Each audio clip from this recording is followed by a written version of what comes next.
We're going to be traveling from junior senior high school, then we're going down to Mitchell School, and then we're going to Central School for the same trainings throughout the day. I just wanted to say thank you for being public educators, for being teachers. I think it's crucial that the school department work with the police department and the fire department and get the community and our parents involved into the ALICE training so that we are proactive in the measures of securing a safe and active environment for our kids to be safe, know where they're going, know how to handle themselves in a situation. Our faculty and our staff are involved today. We're going to get our parents involved sooner than later. And then our students, all of our student body will be involved in this training with the ALICE training to be a proactive solution to a very catastrophic type of event that could happen at any time, at any place.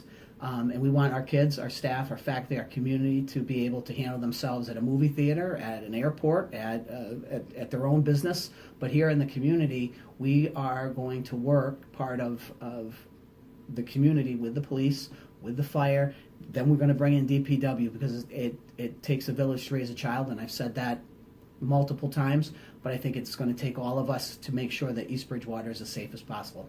No, it's not going to be a one-time training. We're already even talking about November 6th as our first full day professional development day. We're looking at probably taking about an hour out of that day and doing some more training. We're also going to talk to our principals, our administrations of each building, and take a couple of their faculty meetings and continue to train with the police department, with the fire department, bringing in the Department of Public Works so that we're all involved in this training and that we're taking it very serious. As much as we take academics and athletics and drama and music important, safety is a priority for the district. Acronym of ALICE, but there certainly will be more information provided to you that you haven't seen in the training, that's more real life situations that have occurred that have led us in the direction of utilizing ALICE. So I'd like to thank Sergeant McLaughlin and Sergeant Flint for their direct assistance in supporting us in not only the presentation but also with the scenario training. Chief Allen and Chief Harum have been extremely involved. All the police officers in the department have been trained in the e-learning and will be trained in the scenarios. The fire department, all the members of the fire department will be trained. The more of us within the community that are in the know, the more helpful and the more responsive we can be. Because this is a life skill that you're learning, not just a skill that you're learning while you're in the confines of the school building. Well, the training with the ALICE program in the schools today is really updating a lot of what we've done before. Before, we only had one way to deal with a critical incident situation, which was lockdown. And it's just not enough. We need to give people option-based program that they can make the decision to do things while they're in that situation. We can't be Monday morning quarterbacking and saying, hey, this is all you can do. If something happens and they can't do that particular thing, then they're going to freeze up. So we need to give them options and give them different ways to get out of that situation. Correct. They studied all the different active shooter incidents back from 2000 right up to 2015. And they all showed that you need to have more than just a lockdown. Because if something happens, let's say it's in your room, you can't lock down. Now what do? You have to give more options. You have to give more options so they can get out of that building. We don't want to keep them close to the danger. We want the kids and the teachers to get away from that danger. If you're visiting somebody at a business, these skills will be able to be used anywhere.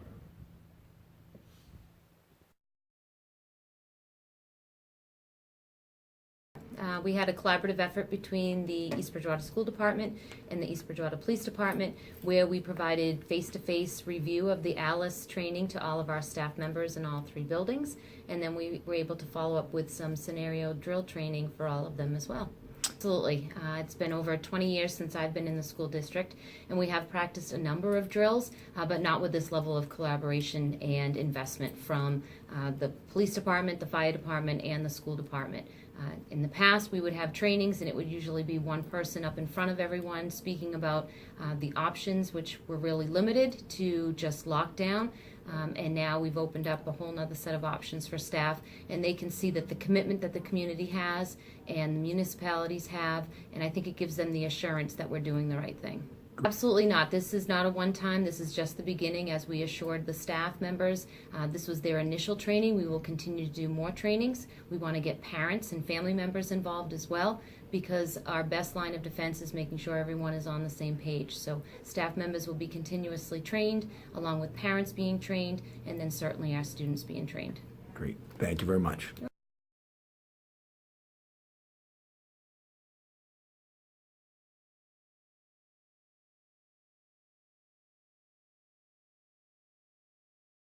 The Alice model, different from a traditional lockdown, gives you options. So instead of just one thing to do, which would be to lock down, which doesn't really work in today's world with an active shooter, Alice gives you different options to evacuate, to do an enhanced lockdown if you have to barricade doors, and it informs you. But the number one thing is to evacuate and get away from an active shooter. Exactly. They'll be informed, whether PA over radio, where and what is happening exactly.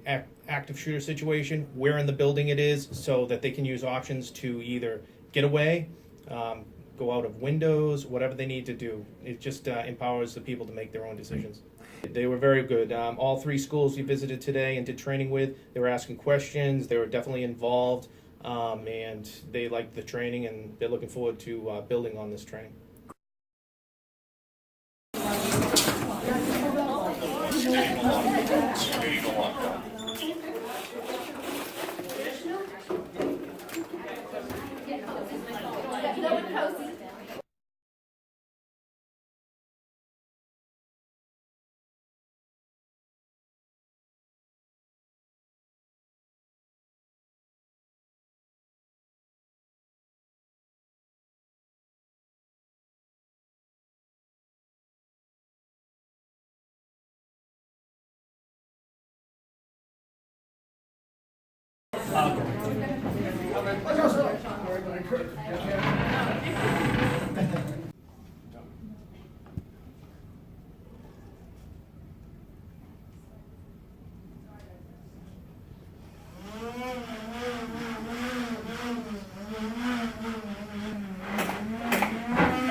I think it went really well working together. The teachers have known about this for a while, and they got really excited about doing everything they could in the classroom to be prepared for an incident that they hope never actually happens. So it's just going to give them that automatic reaction, like we did this in training. I know I'm automatically going to grab this piece of furniture to barricade the door. I'm automatically going to go out this hallway, and it just gives them a conversation to have with their students beforehand. If I'm the person who's coming up to attack him, am I going to try and take the gun away from him? Because what happens if a cop comes around the corner now, and I'm standing here with a gun? Who are they going to think is the shooter? This guy. So he's standing here, what's the best thing I could do? The best thing you can do is you're going to come up, grab one limb, and just drop your body weight. Come on over. Go ahead, get in position. Everybody, come on over. You got 4 limbs, we need at least 4 of you. Put your hands out. Everybody grab a limb. Grab a limb and just drop. Drop your body weight.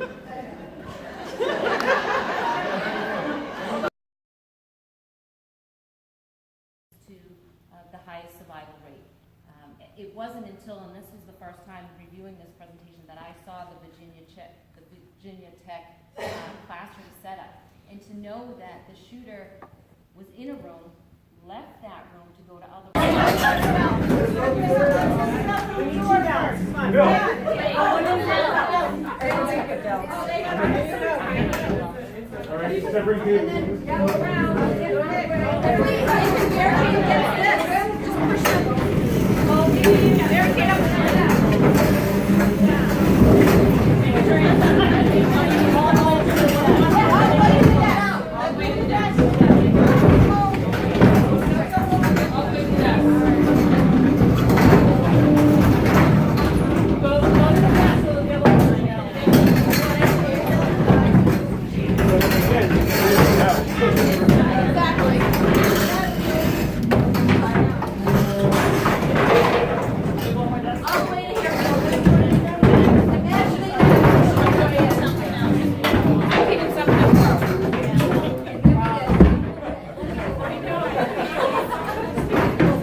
pleased that we had a collaboration between the police, school, fire on our ALICE training.